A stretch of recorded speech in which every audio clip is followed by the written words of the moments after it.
मैं इस दुनिया का इकलौता 6S लेवल का एबिलिटी यूजर था और 5 साल तक इंसानों की रक्षा करने के बाद मुझे बेरहमी से मिलिट्री ट्राइब्यूनल के सामने खड़ा कर दिया गया। हजारों लोगों ने मेरी एबिलिटी को बैन करने की मांग की और मुझे जेल भेजने की कोशिश की। कोर्टरूम के अंदर और बाहर का ये सब नज़ारा देखकर मैं अचानक जोर से हंसने लगा। दरअसल तुम लोगों को इतनी मेहनत करने की जरूरत नहीं है। अगर तुम सब चाहते हो कि मैं जवाब दूं तो ठीक है, आज से मैं एबिलिटी एसोसिएशन छोड़ता हूं। आगे से इस तरह की किसी भी चीज़ में मेरा कोई हिस्सा नहीं होगा। एसोसिएशन की टोटल हेड किन मानशाओ आंखें फाड़कर बोली, क्या तुम एसोसिएशन छोड़ने की धमकी दे रहे हो? एसोसिएशन में सिर्फ तुम अकेले 3S लेवल नहीं हो। अगर तुम सोचते हो कि इससे एसोसिएशन को कोई फर्क पड़ेगा तो तुम बिल्कुल गलत हो। मैं तुम्हें एक आखिरी मौका दे रही हूँ। सजा चुपचाप कबूल करो, एसोसिएशन में रहो और सारी फैसिलिटीज भी मिलती रहेंगी। मैंने ठंडी हंसी दी और कहा, एसोसिएशन की मेंबरशिप और उसकी फैसिलिटीज किसी और को दे दो। ये कहकर मैंने हाथ उठाया और एक एबिलिटी यूजर की मेटल चेन को एक झटके में तोड़ दिया। उसी वक्त एक जबरदस्त पीली एनर्जी मेरे चारों तरफ फैल गई। उस एनर्जी की स्ट्रेंथ कम से कम SS लेवल की थी। लेकिन इससे पहले कि मैं कुछ करता, मेरे पास अचानक एक 20 कुछ साल की लड़की आ गई।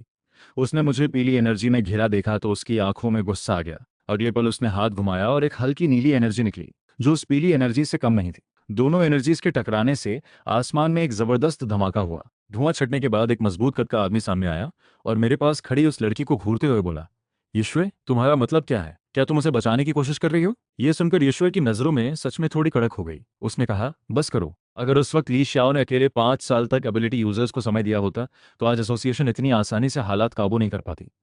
तुम लोग उसका शुक्रिया अदा करने की जगह उसे सजा देना चाहते हो। SS लेवल एबिलिटी यूजर शुचियान ने ठंडे से हंसते हुए कहा, तुम्हें क्या पता, ली शाओ का पहले भला काम था, लेकिन इस बार बात अलग है। उसकी वजह से हमें इतना बड़ा नुकसान उठाना पड़ा। कोर्ट रूम में बैठे लोग शुचियान की बात सुनकर सिर हिलाने लगे। इस वक्त मैंने अपने पास खड़ी इक्शु की तरफ देखा और कहा, तुम्हें बीच में आने की जरूरत नहीं थी। मुझे रोकना चाहो तो कोई नहीं रोक सकता। इक्शु ने सिर हिलाया और बोली, उस दिन वेस्ट सिटी में अगर तुम नहीं होते तो मैं बच नहीं पाती। ऐसे वक्त में मैं हाथ पर हाथ धरकर कैसे बैठ सकती हूँ? फिर वो मुड़ी और बोली, आज अगर तुम ली शाओ को रोकना चाहते हो तो पहले मेरी लाश पर से गुजरना होगा। ये सुनकर शू चियांग की आंखें ठंडी हो गईं। ईश्वर, SSS लेवल की सीड होकर क्या तुम्हें डर नहीं कि आज की ये हरकत तुम्हारे भविष्य पर असर डालेगी? मुझे आगे की चिंता नहीं। मुझे बस इतना पता है कि ली शाओ ने मुझे बचाया था।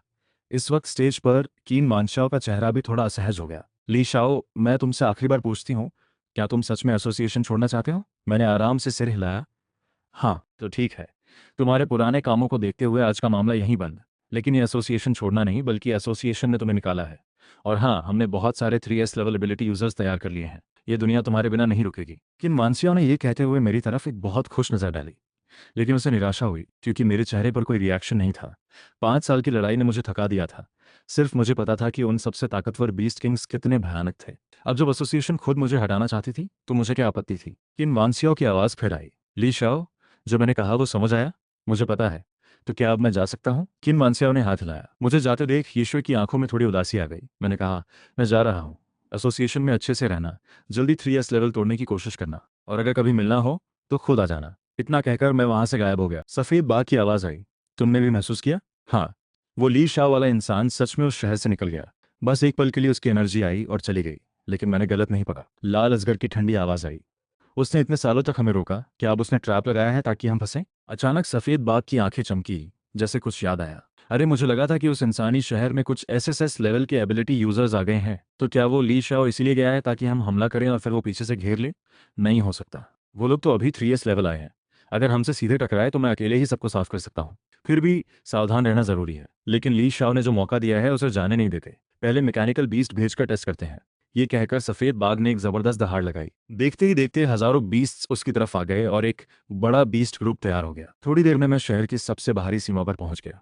बाहर इंसानी शहर के निशान बहुत कम थे। ज्यादातर तो बड़े बड़े पेड़ थे जो एबिलिटी के जागने के बाद उग गए थे, और कुछ कमजोर बीस्ट्स खाने की तलाश में घूम रहे थे। मैं बिना पीछे देखे शहर की सीमा से बाहर निकल गया। जिस वक्त मैं निकला उसी वक्त शहर से 100 मील दूर एक टूटे फूटे इलाके में एक सफेद बाघ की आंखें अचानक खुल गईं। वो तारों की दिशा में देखने लगा। वो एक SSS लेवल से भी ऊपर का बीस्ट था, लेकिन इस वक्त उस सफेद बाघ की आंखों में हैरानी थी। वो इंसान जो इतना ताकतवर था, क्या वो अपना शहर छोड़ गया? क्या उसे डर नहीं कि हम इस मौके का फायदा उठाकर हमला कर देंगे? उसी वक्त दूसरी तरफ लाल रंग के स्केल से ढकी एक बड़ी अजगर की 2 खड़ी आंखें तारों की दिशा में घूम गईं। ये भी SSS लेवल से ऊपर का बीस्ट किंग था। दूसरी तरफ एबिलिटी एसोसिएशन के हेडक्वार्टर्स में एक नीली आग से खेल रहे नौजवान ने ठंडे से कहा, एक SSS लेवल गया तो क्या हुआ? हम है ना? कीन वानशाओ का चेहरा थोड़ा खुश हुआ। यिंगशुआन, तुम सही कह रहे हो। पहले ली शाओ अकेला उन बीस्ट किंग्स को रोकता था, अब हमारे पास तुम 3 3S लेवल हो। एक बीस्ट वेव को संभालना पहले से ज्यादा आसान होगा। ये सुनकर यिंग चुआन और उसके साथियों के होठों पर मुस्कान आ गई। बिल्कुल सही। हम 3-3 एस लेवल मिलकर लड़ें तो कोई बीस्ट किंग भी टिक नहीं पाएगा, और अगर एक बार हम किसी बीस्ट किंग को सबके सामने मारने में कामयाब हो गए तो ली शाओ के सारे रिकॉर्ड्स भी कवर हो जाएंगे। फिर पूरी एसोसिएशन में हमसे ऊपर कोई नहीं होगा। यिंग चुआन की आंखों में एक जोश की चमक आ गई। तभी किन मानशिया बोली, वैसे सिटी बॉर्डर गार्ड टीम से अभी मैसेज आया है कि ली शाओ एसोसिएशन की रेंज से बाहर निकल गया है। ये सुनकर यिंग चुआन ने हाथ हिलाया। ली शाओ को एसोसिएशन से निकाल दिया गया है। अब वो कहाँ जाए हमें क्या फर्क, बस एसोसिएशन की रेंज में आकर कोई गड़बड़ी ना करे।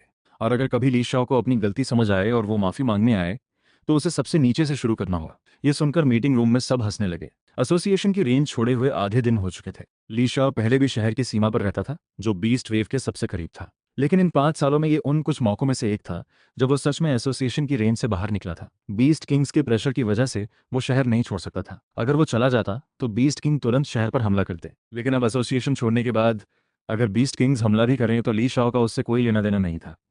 चारों तरफ बड़े बड़े पेड़, कुछ बीस्ट खाने की तलाश में और पुराने शहरों के टूटे फूटे निशान। तभी ली शाओ को अपनी रेंज में एक एबिलिटी वेव का एहसास हुआ। उसकी आंखों में हैरानी आई। एक दबी सी दहाड़ अचानक ली शाओ के कानों में पड़ी। आसपास के पेड़ों की पत्तियां हिल गईं। अगले पल करीब 20 मीटर लंबा एक बड़ा भूरा भेड़िया जंगल से निकला। उसके मुंह में नुकीले दांत थे और उसके दोनों पंजों पर ठंडी चमक थी। इस तरह के अचानक हमले में बिना तैयारी के ए लेवल का भी एबिलिटी यूजर मारा जा सकता था। ली शाओ बिल्कुल अपनी जगह खड़ा रहा, जैसे उसे कोई परवाह ही न हो। थोड़ी देर में भेड़िए के पंजे ली शाओ के सिर से बस कुछ इंच दूर रह गए, लेकिन ठीक उसी वक्त वो हमला करने वाला भेड़िया जैसे कुछ बहुत डरावना देखकर अचानक रुक गया। ली शाओ ने धीरे से सिर घुमाया और उस विशाल भेड़िए को देखा, जो उससे कई गुना बड़ा था। उसकी आंखों में हैरानी थी, जैसे उसे यकीन न हो कि कोई बीस्ट उस पर हाथ उठाने की हिम्मत कर सकता है। उस भेड़िए की स्ट्रेंथ का लेवल ए था। पहले ए लेवल का बीस्ट ली शाओ के सामने कैनन फॉडर भी नहीं था। एस लेवल के बीस्ट तो एस लेवल के बीस्ट किंग्स के साथ लड़ाई में बस कुछ सेकंड खरीदते थे। ली शाओ बोला, मुझ पर हमला करने की हिम्मत कहाँ से आई? ये सुनकर उस भेड़िए की बड़ी बड़ी आंखों में गहरी घबराहट आ गई। उसकी आवाज में कुछ ऐसा था जो बयान नहीं हो सकता था। अगले ही पल बिना किसी वार्निंग के उस भेड़िए की आंखों का डर जम गया। उसके शरीर की सारी जान खत्म हो गई और उसका विशाल शरीर जमीन पर गिरा, जिससे चारों तरफ जमीन हिल गई। उसी वक्त पास के जंगल में छुपे कुछ लोग ली शाओ की तरफ देख रहे थे। वो सब हैरान थे। एक ए लेवल का बीस्ट बिना किसी रेजिस्टेंस के मर गया। ये इंसान एस लेवल का है या कोई इंसानी रूप का बीस्ट? तभी उन लोगों की आंखें फट गईं। उन्होंने देखा कि ली शाओ ने उनकी तरफ देखा। अगले पल ली शाओ ने एक हाथ उठाया और उस जंगल की तरफ खींचा। देखते देखते पूरे पेड़ गिर गए और वो सब लोग चक्कर खाने लगे। जब उनकी आंखें खुलीं, ली शाओ उनके सामने खड़ा था। तुम इंसान हो या बीस्ट? उन लोगों की आंखों में डर था। वो भागना चाहते थे, लेकिन किसी ताकतवर फोर्स की वजह से हिल नहीं पा रहे थे। ली शाओ ने उनका जवाब नहीं दिया। वो उन्हें देखता रहा। अगर उसकी याददाश्त सही थी तो यहाँ से सबसे नज़दीकी एसोसिएशन का शहर 100 मील से ज़्यादा दूर था। इन लोगों में जो सबसे ताकतवर था वो भी बस ए लेवल था। उस भेड़िए से लड़ना भी इनके लिए मुश्किल था। तो ये इतनी दूर कैसे आए? ली शाओ बोला, एसोसिएशन के शहर से यहाँ तक 100 मील से ज्यादा दूरी है। तुम लोग इस लेवल पर होकर भी यहाँ कैसे पहुंचे? ये सुनकर उन पर लगी फोर्स थोड़ी कम हुई। वो हिल सकते थे, लेकिन किसी ने भागने की कोशिश नहीं की। ली शाओ ने अभी जो दिखाया था उसके बाद भागना बेकार था। हम एसोसिएशन के शहर से नहीं आए, हम ची चिंग से हैं। एक ने थूक निगला और घबराते हुए कहा। फिर वो सब चुप हो गए और ली शाओ को ध्यान से देखने लगे। थोड़ी देर पहले उन्हें लगा था कि ली शाओ बस एस लेवल का है, लेकिन जब ली शाओ ने उन्हें इतनी आसानी से खींचकर अपने सामने कर लिया तो वो हैरान रह गए। उनकी ची चिंग का सबसे ताकतवर एबिलिटी यूजर एस लेवल का था और वो ये नहीं कर सकता था। ये आदमी एस लेवल से कम नहीं था, एसोसिएशन के शहर से नहीं। ली शाओ को हैरानी हुई, लेकिन जल्दी ही कुछ याद आया। एसोसिएशन छोड़ने से पहले ली शाओ ने सुना था कि कुछ शहर ऐसे हैं जो एसोसिएशन में नहीं मिले, अलग ही रहते हैं। शायद ये ची चिंग उन्हीं में से एक था। तभी उनमें से एक बोला, सर मेरा नाम शूमिंग है। अभी आपने एसोसिएशन का जिक्र किया, क्या आप भी एसोसिएशन के मेंबर हैं? ली जाओ की हैरानी में थे। ये लोग ली जाओ के बारे में अंदाजा लगा रहे थे। वो सबसे ताकतवर था ए लेवल। ली जाओ ने मुस्कुराते हुए सिर हिलाया। पहले था, अब नहीं। सिस्टम की आवाज आई, आज का डेली टास्क कंप्लीट होने में 12 घंटे बचे हैं, जल्दी टास्क कंप्लीट करके साइन करो। ली शाओ की नजर हिली। पहले एक ठिकाने की जरूरत थी और ये ची चेंग एसोसिएशन का हिस्सा नहीं था। ये तो बिल्कुल सही जगह थी। शहर में रहना हो तो कौन जंगल में जाएगा? ली शाओ बोला, तुम्हारा ची चेंग यहाँ से कितनी दूर है? करीब 10 किलोमीटर, ज्यादा दूर नहीं। शूमिंग ने सच सच बता दिया क्योंकि ली शाओ भी एबिलिटी यूजर था। 10 किलोमीटर ज्यादा नहीं। इसे समझ भी आ गया कि ए लेवल होते हुए भी वो यहाँ कैसे पहुंचे। ली शाओ ने ची चेंग में रहने की इच्छा जाहिर की। ये सुनकर शूमिंग और उसके साथी पहले चौंके, फिर उनकी आंखों में खुशी आ गई। ची चेंग में एसोसिएशन जैसी ताकत नहीं थी। और छोटे छोटे बीस्ट वेव्स अक्सर आते रहते थे। एक एसएस लेवल एबिलिटी यूजर था, लेकिन हर बार बीस्ट वेव को रोकना बहुत मुश्किल होता था। एक राहत ये थी कि चीचिंग छोटा था, इसलिए कोई एसएसएस लेवल बीस्ट किंग नहीं आया, वरना शहर कब का तबाह हो जाता। और अब एक कम से कम एस लेवल या शायद एसएस लेवल का एबिलिटी यूजर की चेंग में रहना चाहता था। ये तो बहुत बड़ी बात थी। क्या आप सच में कह रहे हो? शूमिंग ने गहरी सांस ली। डर था कहीं ली शियाओ मजाक ना कर रहा हो। ली शियाओ ने शांति से जवाब दिया, देखो, मेरा चेहरा लगता है मजाक कर रहा हूं। शूमिंग एकदम जोश में आ गया। फिर हम अभी चलते हैं, मुझे सेफ रास्ता पता है। ये सुनकर ली शियाओ ने शूमिंग को हैरानी से देखा। एक एसएसएस लेवल एबिलिटी यूजर के सामने खड़े होकर बीस्ट से बचने के लिए रास्ता बदलने की बात। बीस्ट किंग्स भी ली शियाओ के सामने रास्ता नहीं बदलवाते थे। ली शियाओ बोला, जरूरत नहीं, बस ची चेंग की सीधी डायरेक्शन बताओ, मैं खुद ले जाऊंगा। शूमिंग थोड़ा अटका, जैसे बात समझ नहीं आई। तभी आसपास से कुछ दबी हुई दहाड़ें आईं। 3 विशाल बीस्ट्स जो दसियों मीटर ऊंचे थे उनकी तरफ आने लगे। अलेवल 3 लेवल बीस्ट्स। ये देखकर शूमिंग का चेहरा पल भर के लिए फीका पड़ा। बाकी साथी भी तंग गए। लेकिन अगले ही पल ली शाओ से एक बहुत भारी एबिलिटी वेव निकली। उस वेव के प्रेशर में शूमिंग और तीनों बीस्ट एकदम जम गए। फिर ली शाओ ने बस एक मुट्ठी बंद की। बिना किसी वार्निंग के वो तीनों ए लेवल बीस्ट एक पल में फट गए। 5 साल पहले जब बीस्ट नहीं आए थे, चीचेंग एक बड़ा शहर था। लेकिन अब 5 साल बाद चीचेंग का सिर्फ 1/3 हिस्सा बचा था। बाकी 2/3 बीस्ट वेव्स ने तबाह कर दिया था। एसोसिएशन के बड़े शहरों की तुलना में चीचिंग की सिटी वॉल काफी टूटी फूटी और पुरानी थी। एक थकी हुई पेट्रोल टीम वहां पहरा दे रही थी। आधे दिन पहले एक छोटी बीस्ट वेव को बड़ी मुश्किल से रोका था। एसोसिएशन के पास बहुत से एबिलिटी यूजर्स थे, लेकिन ची चेंग में ज्यादा नहीं थे। जो यहाँ रहे थे उनके घर परिवार के लोग ऑर्डिनरी थे। इतनी दूर जाना मुमकिन नहीं था, इसलिए वो रुक गए और ची चेंग की रक्षा करते रहे। सालों में हर बीस्ट वेव के बाद एबिलिटी यूजर्स कम होते जा रहे थे। शायद एक दिन, जैसे बाकी शहर तबाह हुए, कीचेंग का भी वही हाल हो। एक एबिलिटी यूजर सिटी वॉल पर खड़ा सोचने लगा, काश हमारे चीचेंग में भी ली शाओ जैसा कोई ताकतवर एबिलिटी यूजर होता। बीस्ट आए तो इंसानों की जानकारी उनमें थी। एसोसिएशन जब छोटी थी तो वो भी बीस्ट वेव से जूझती थी। लेकिन एक दिन दुनिया के इकलौते एसएसएस लेवल एबिलिटी यूजर ली शाओ ने एसोसिएशन के साथ मिलकर अनगिनत बीस्ट वेव्स रोकी। इसी वजह से बहुत से लोग और एबिलिटी यूजर्स एसोसिएशन की तरफ जाने लगे। लेकिन जल्दी ही उस एबिलिटी यूजर की आंखें बुझ गई। ये सब तो बस एक सपना था। वो खुद भले ही कमजोर था, लेकिन इतना तो जानता था कि एसएसएस लेवल एबिलिटी यूजर मिलना कितना मुश्किल है। उनके चीचेंग का सबसे ताकतवर आदमी भी अभी एसएस लेवल तक ही पहुंचा था। एसएसएस लेवल तक पहुंचने में न जाने कितना वक्त लगे, नहीं तो की चेंग इतनी मुश्किल में न होती। सिर्फ एसएसएस लेवल एबिलिटी यूजर ही बीस्ट किंग से लड़ सकता था। लंबी सांस लेकर वो अपनी पेट्रोल टीम के साथ चलता रहा। टूटी सिटी वॉल पर पहरा देता रहा। तभी सिटी वॉल के बाहर से एक जबरदस्त एबिलिटी वेव आई। दूर आसमान में एक काला धब्बा था जो बड़ा होता जा रहा था और तेजी से चीचिंग तरफ आ रहा था। उस एबिलिटी यूजर की आंखें फट गईं। सिटी वॉल पर सबके सब डर गए। इससे पहले कभी ऐसी स्ट्रॉन्ग एबिलिटी वेव नहीं आई थी। लेकिन जल्दी ही उनका डर कम हो गया, क्योंकि उसी वक्त एक फिगर सिटी वॉल पर आ गई। चेनशुआन सर। जैसे ही चेनशुआन आए, सिटी वॉल पर खड़े सब एबिलिटी यूजर्स को जैसे एक सहारा मिल गया। चेनशुआन ने सबको शांत किया और गंभीर नजरों से दूर उस काले धब्बे को देखा। थोड़ी देर में वो धब्बा साफ दिखने लगा। सबने अचानक देखा कि वो कोई बीस्ट नहीं था, एक इंसान था। और उस इंसान के हाथ में कुछ लोग थे। शूमिंग है, किसी ने चिल्लाकर बोला। लगा कि पहचान लिया। अगले पल वो फिगर एक बेहद तेज स्पीड से सिटी वॉल पर आ गई और शूमिंग और उसके साथियों को नीचे उतारा। ये ची चेंग है। लिशाओ ने शूमिंग वगैरह को छोड़ा। शूमिंग का चेहरा थोड़ा पीला था। एक ए लेवल एबिलिटी यूजर लिशाओ की स्पीड में थोड़ा डिजी हो गया था। लेकिन कुछ ही पलों में ची चेंग वापस आ गया। वो अभी भी सपने जैसा महसूस कर रहा था। अब उसे समझ आया कि ली शाओ ने सिर्फ डायरेक्शन क्यों मांगी थी। लेवल एबिलिटी यूजर्स को तो 20 से बचते हुए रास्ता बदलना पड़ता है, लेकिन ली शाओ ने रास्ते में जितने भी एस लेवल के बीस्ट थे जो उस पर झपटे, उन्हें एक पल में साफ कर दिया। शूमिंग अभी भी थोड़ा कांप रहा था। सिटी वॉल पर जो एबिलिटी यूजर्स थे वो शूमिंग की तरफ आए और उस अजनबी को देखने लगे। तभी एक आदमी ने ली शाओ को देखा और उसकी आंखें फट गई। वो चेनशुआन था। आप ली शाओ सर हैं? चेनशुआन ने ली शाओ को देखकर नहीं मान पा रहे आंखों से कहा। शहरों के बीच कम्युनिकेशन मुश्किल था, लेकिन चेनशुआन ने पहले ली शाओ की रिकॉर्डेड वीडियो देखी थी। सिटी वॉल पर जो एबिलिटी यूजर्स थे उन्होंने चेनशुआन का रिएक्शन देखा तो वो भी अटक गए, खासकर शूमिंग और उसके साथी। जब चेनशुआन ने ली शाओ के नाम के बाद सर लगाया तो उनके दिमाग ने एक पल के लिए काम करना बंद कर दिया।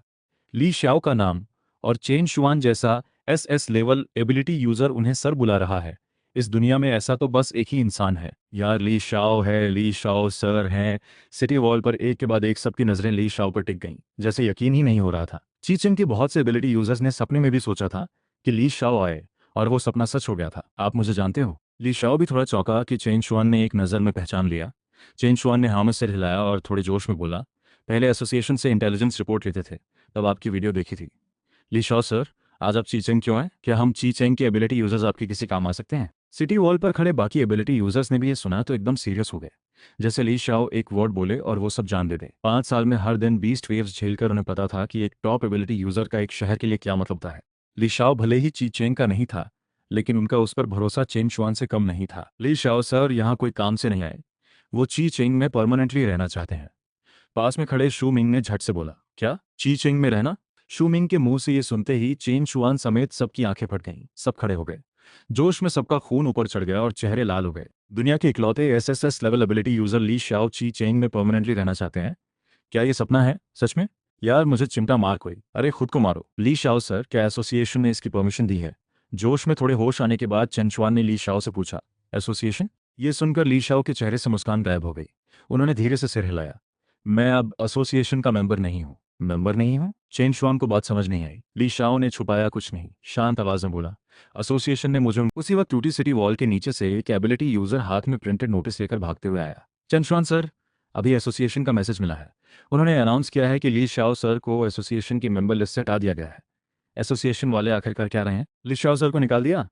अगर ली शाओ सर नहीं होते तो एसोसिएशन का भी वही हाल होता जो हमारा है। अब जब नए एबिलिटी यूजर्स आ गए तो ली शाओ सर को इस तरह हटा दिया। बस 500 लोगों के नुकसान की वजह से सालों की कमाई मिटा दी। मुझे लगता है एसोसिएशन के पास नए एसएसएस लेवल यूजर्स आ गए, इसलिए ली शाओ सर को यूज करके फेंक दिया। एसोसिएशन के उस नोटिस को पढ़कर चेन शुआन और बाकी सब एकदम भड़क गए। ली शाओ के लिए उनका दिल जल रहा था, खासकर चेन शुआन को। वो सोचने लगे, उन्होंने इतने साल ची चेंग की रक्षा की, अगर कोई नया एसएसएस लेवल आकर उन्हें हटाने की कोशिश करे तो वो भी गुस्से में पागल हो जाए। लेकिन सामने ली शाओ खड़े थे, बिल्कुल शांत।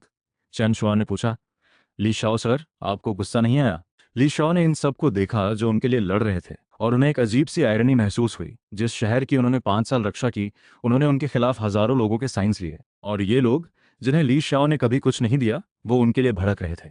उन्होंने धीरे से सिर हिलाया, अब मैं बस एसोसिएशन से कोई वास्ता नहीं रखना चाहता, मुझे बस एक ठिकाना चाहिए रहने के लिए। चंद शुआन ने सिर हिलाया और समझदारी से बोला, ली शाओ सर, आप जब तक चाहें ची चेंग में रहें, ये अब आपका घर है। हाँ ली शाओ सर, हम एसोसिएशन वालों की तरह यूज करके नहीं हटाएंगे। शूमिंग और बाकियों ने भी सिर हिलाया। ली शाओ ने शुक्रिया कहा। ची चेंग में रहने का फैसला हो गया था। सिटी वॉल से सब नीचे उतर गए। शूमिंग को ली शाओ का घर ढूंढने की जिम्मेदारी चेन शुआन ने दी। जैसे ही ली शाओ वगैरह गए, सिटी वॉल पर जो एबिलिटी यूजर्स थे, उनकी थकान एक पल में उड़ गई और सब जोश में आ गए। ची चेंग का एसोसिएशन जैसे बड़े शहरों से काफी फर्क था। यहाँ भारी सजावट नहीं थी। पूरा शहर जैसे हर वक्त जंग के लिए तैयार था। यहाँ तक कि ऑर्डिनरी लोग भी एबिलिटी यूजर्स के लिए लॉजिस्टिक्स का काम करते थे। ली शाओ और शूमिंग शहर की गलियों में चले। रास्ते में लोग शूमिंग को देखकर इज्जत से सलाम करते थे। ये इज्जत एबिलिटी की पावर के डर से नहीं थी, दिल से थी। ली शाओ ने यह सब देखा। ये जगह एसोसिएशन के जिंगचन शहर से बिल्कुल अलग थी। ली शाओ सर, ये रहा, थोड़ा बंद पड़ा है, लेकिन अंदर सब कुछ है, बस एक बार साफ करना होगा। शूमिंग ने ली शाओ को एक क्वाइट एरिया में एक छोटे घर के पास ले आया। ली शाओ ने उस बाउंडेड छोटे घर को देखा। ये जगह बीस्ट आने से पहले के गांव जैसी लगती थी। घर के सामने काफी जगह थी, कुछ पौधे लगाने के लिए या मुर्गे बकरे पालने के लिए भी काफी थी। ठीक है, मुझे पसंद आई, ली शाओ ने मुस्कुराते हुए कहा। शूमिंग का मन हल्का हो गया। उसने खुश होकर कहा, तो ठीक है ली शाओ सर, ये जगह अब आपकी है। मैं थोड़ी देर में लोग भेजता हूँ सफाई के लिए। सिस्टम अलर्ट आया, डेली टास्क कंप्लीट हो गया। तुम्हें 8th रैंक एबिलिटी एनहांसमेंट मिला, नया टास्क शुरू हुआ। काफी मेहनत के बाद आखिर तुम्हें रहने की जगह मिल गई, लेकिन ये घर काफी गंदा और भरा पड़ा है। बिना एबिलिटी यूज किए खुद अपने हाथों से घर साफ करो। Task reward, ability awakening tree, random ability enhancement, vegetable seeds. Lishao को ये डेली टास्क देखकर हल्की हंसी आई। घर खुद साफ करना, एबिलिटी यूज किए बिना। लेकिन सोचा तो ये वही था जो वो चाहते थे। लिशाओ बोले, घर की सफाई मैं खुद करूंगा, किसी को भेजने की जरूरत नहीं। शूमिंग ने ज्यादा बात नहीं की। थोड़ी बात करके जब पक्का हो गया कि ली शाओ को कुछ और नहीं चाहिए, तो शूमिंग चला गया। जाते जाते वो सफाई का सामान दे गया। ली शाओ ने झाड़ू उठाई और घर साफ करने लगे। शाम हो गई थी। चेन शुआन के घर में शूमिंग आया। ली शाओ सर की खबर क्या है? चेन शुआन उठकर आए और पूछने लगे। उनके मुंह से ली शाओ के नाम के बाद ऑटोमेटिकली सर निकला। यह था उनका एसएसएस लेवल एबिलिटी यूजर के लिए सम्मान। शूमिंग ने घर चुनने वाली पूरी बात बताई। जब ली शाओ के बहुत पसंद आए वाले जवाब की बात आई तो चेन शुआन ने सुकून की सांस ली। चेन शुआन के चेहरे पर जो टेंशन थी वो आज पहली बार कम हुई। ली शाओ के चीचिंग आने में अभी बस आधा दिन भी नहीं हुआ था, लेकिन न जाने क्यों ली शाओ के आने के बाद से चेन शुआन का मन पहले से ज्यादा हल्का था। 5 सालों में ऐसा कभी नहीं हुआ था। ऊंचा है तो संभाल लेगा। पहले चेन शुआन खुद ची चेंग के सबसे ताकतवर थे। हर दिन 20 वेव्स का डर था। एक भारी जिम्मेदारी कंधों पर थी। लेकिन अब ली शाओ जैसा ताकतवर एबिलिटी यूजर था। चेन शुआन की मुस्कान गई और वो सीरियस हुए। शू मिंग, ली शाओ सर हमारे ची चेंग की सबसे बड़ी उम्मीद है। आगे से तुम उनके साथ रहना और उनकी हर जरूरत पूरी करना। शू मिंग ने गंभीरता से सिर हिलाया। चेन शुआन सर, चिंता मत करो, जान भी देनी पड़े तो ली शाओ सर की हर जरूरत पूरी करूंगा। 5 साल की बीस्ट वेव्स ने उन्हें सिखाया था कि एक टॉप लेवल एबिलिटी यूजर किसी शहर के लिए क्या होता है। ली शाओ ची चेंग में रहे, इसके लिए वो कुछ भी करने को तैयार थे। एसोसिएशन ने बेवकूफ़ी की, ली शाओ को खो दिया, लेकिन हम नहीं। सिस्टम अलर्ट आया, रुको, ली शाओ को बधाई, तुमने नई जगह पूरी तरह साफ कर ली। Ability awakening tree, random ability enhancement, vegetable seeds मिल गए। पहले जो घर कूड़े और धूल से भरा था, ली शाओ की सफाई के बाद वो एकदम नया लग रहा था। ली शाओ अंदर से एक स्टूल लाए और घर के दरवाजे पर बैठ गए। घर थोड़ा दूर था, लेकिन कुछ ची चैंग के ऑर्डिनरी लोग आ जा रहे थे। उन्हें इस नए नेबर ली जाओ में क्यूरियोसिटी थी, लेकिन सबके काम थे तो कोई बात करने नहीं आया। एबिलिटी एनहांसमेंट फ्रूट, जैसे कुछ याद आया, ली जाओ ने मन में सोचा। अगले पल एक मुट्ठी जितना बड़ा गोल्ड, सिल्वर और पर्पल रंग का चमकता फल उनके हाथ में आ गया। जैसे ही वो फल आया, ली शाओ को लगा कि उनके बॉडी में जो 8GSSS लेवल की एबिलिटी थी वो अचानक हिलने लगी, जैसे वो उस फल को बहुत चाहती हो। ली शाओ ने उस एबिलिटी एनहांसमेंट फ्रूट की मीठी खुशबू सूंघी। उन्हें लगा बस सूंघने से ही जो रुकावट थी वो थोड़ी कम हो गई। सिर्फ सूंघने से इतना असर, खाने से क्या होगा? ये सोचकर लिशाओ ने उस फ्रूट में एक बाइट लगाई। मिठास और जूस मुंह में फैली। लिशाओ की आंखें चमक उठीं। इतना मीठा और अच्छा था कि दिमाग एकदम क्लियर हो गया। ऐसा एक फ्रूट हो सकता है, सोचना मुश्किल था। और सबसे ज़रूरी बात, जब ली शाओ वो फ्रूट निकला तो उनकी बॉडी में एबिलिटी की पावर एकदम जैसे एक बड़ी नदी बह उठी, पूरे बॉडी में घूमने लगी। ली शाओ की एबिलिटी स्ट्रेंथ, जो काफ़ी समय से नहीं बढ़ी थी, फिर से बढ़ने लगी। बहुत बढ़िया, ये एबिलिटी एनहांसमेंट फ्रूट बहुत ज़बरदस्त है। रोकना नहीं था। ली शाओ ने 2-3 बाइट में पूरा फ्रूट खा लिया। थोड़ी देर बाद जब ली शाओ ने आंखें खोली, उनकी आंखों में खुशी थी। एक फ्रूट ने उनकी एबिलिटी 10% बढ़ा दी। कुछ और खाए तो क्या होगा? शायद उनकी वो रुकावट टूट जाए जो कई साल से थी, और वो एसएसएस लेवल से भी ऊपर चले जाए। अभी भी बहुत स्ट्रांग थे, लेकिन और स्ट्रांग क्यों न हो, ये सोचते हुए ली शाओ ने एक और एबिलिटी एनहांसमेंट फ्रूट निकाला और जल्दी से खाया। थोड़ी देर बाद उन्होंने फील किया, लेकिन इस बार थोड़ी आईब्रो चढ़ी। पहली बार 10% बढ़ा था, इस बार सिर्फ 8% था। इसी तरह होता है, सिस्टम का रिवॉर्ड भी हो तो ये फ्रूट आखिर एक नेचुरल ट्रेजर है। इसकी टॉलरेंस बढ़ती है। अगली बार और कम होगा। कुछ और खाए तो शायद बिल्कुल असर ना हो। लगता है कुछ दिन रुककर टॉलरेंस कम होने दो, फिर खाना चाहिए, इससे ज़्यादा इफेक्ट आएगा। फ्रूट अच्छी है, लेकिन ज़्यादा मत खाओ। सिस्टम अलर्ट, तुमने टेम्पटेशन पर काबू पाया। एक्स्ट्रा रिवॉर्ड मिला, एक extra daily task. Daily task ready है। खाने के बाद लेटे रहना ठीक नहीं। तुम्हारे पास कुछ सीड्स और सैपलिंग्स हैं जो अभी लगानी है। बिना एबिलिटी यूज किए अपने हाथों से सैपलिंग्स और सीड्स लगाओ। Task reward, ability heavenly spring. ली शाओ को यह सडन टास्क देखकर हल्की हैरानी हुई। वो तो कल सैपलिंग्स और सीड्स लगाने का सोच रहे थे, लेकिन 2 फ्रूट खाने के बाद ये टास्क आ गया। और हाँ, एबिलिटी यूज नहीं करनी, ठीक है, खाने के बाद थोड़ा काम करना भी चाहिए। ली शाओ ने घर के स्टोर रूम से एक उपकरण निकाला, घर की लेआउट देखी और डिसाइड किया कि 3 सैपलिंग्स घर के नॉर्थ साइड में लगाएंगे, वेजिटेबल सीड्स साउथ वाली छोटी जगह में। ली शाओ का मन इस वक्त काफी शांत था। उन्हें खुद भी एहसास नहीं था कि एसोसिएशन छोड़ने के पहले दिन ही उनकी लाइफ पूरी तरह बदल चुकी थी। अब बीस्ट वेव्स कैसे रोकें, ये सोचने की जरूरत नहीं। ये सब अब एसोसिएशन के बाकी लोगों की जिम्मेदारी थी। दूसरी तरफ रात का अंधेरा था। अंधेरे में चांद की रोशनी में एक सफेद बाघ खड़ा था। उसके पास 100 गज लंबी एक काली अजगर भी थी। ये वही 2 एसएसएस लेवल 20 किंग्स थे जिन्होंने ली शाओ को सिंचेन छोड़ते देखा था। एक दिन की कोशिश के बाद उनके सामने अब हजारों की तादाद में भयानक बीस्ट इकट्ठे हो गए थे। अगर कोई ऊपर से देखता तो हैरान रह जाता। इस बार बीस्ट ग्रुप का साइज पहले से कहीं ज्यादा था। हजारों नहीं, लाखों। अगर कोई उस तरफ देखता तो दूर दूर तक सिर्फ 20 दिखते। इतनी जोरदार दहाड़े थीं कि कानों के पर्दे फट जाएं। उन दहाड़ों में एस लेवल और एसएस लेवल के बीस्ट भी थे। तभी एक जबरदस्त टाइगर रोर आया। वो सारे बीस्ट एक पल में चुप हो गए और झुक गए। एसएसएस लेवल बीस्ट किंग का प्रेशर इतना था कि कोई हिम्मत नहीं कर सकता था। और यहाँ 2 एसएसएस लेवल बीस्ट किंग्स थे। इस बार जो जमा हुए हैं पता नहीं काफी हैं या नहीं, लेकिन फर्क नहीं, ये मौका हाथ से जाने नहीं देना। भले ही ली शाओ का ट्रैप हो, इस मौके को यूज करना होगा, वरना इंसानों की एबिलिटी यूजर्स और ताकतवर होते जाएंगे। सफेद बाघ ने एक और दहाड़ लगाई और अपने विशाल बॉडी को उठाया। काली अजगर भी हवा में उड़ी और पूरे बीस्ट ग्रुप के आगे आ गई। इनका एक ही टारगेट था, एसोसिएशन का जिनचन शहर। वो रात भर नहीं सोए। बहुत से बीस्ट्स एक एक करके एक डायरेक्शन में चले। जो छोटे कीचिंग जैसे शहर थे, उनके एबिलिटी यूजर्स नींद से उठे। सिटी वॉल से देखा तो दूर एक काला सा ग्रुप एक डायरेक्शन में जा रहा था। ये देखकर उनका दिल डूब गया। अगर ये ग्रुप उनकी तरफ आता तो पल भर में शहर खत्म हो जाता। लेकिन राहत की बात यह थी कि वो ग्रुप उनके शहर को छोड़कर आगे बढ़ गया। ची चैंग में ली शाओ भी इसी वक्त नींद से उठे। घर के बाहर की गली में रात होने के बाद भी रोशनी थी। बहुत से लोग तेजी से ची चैंग की सिटी वॉल की तरफ जा रहे थे।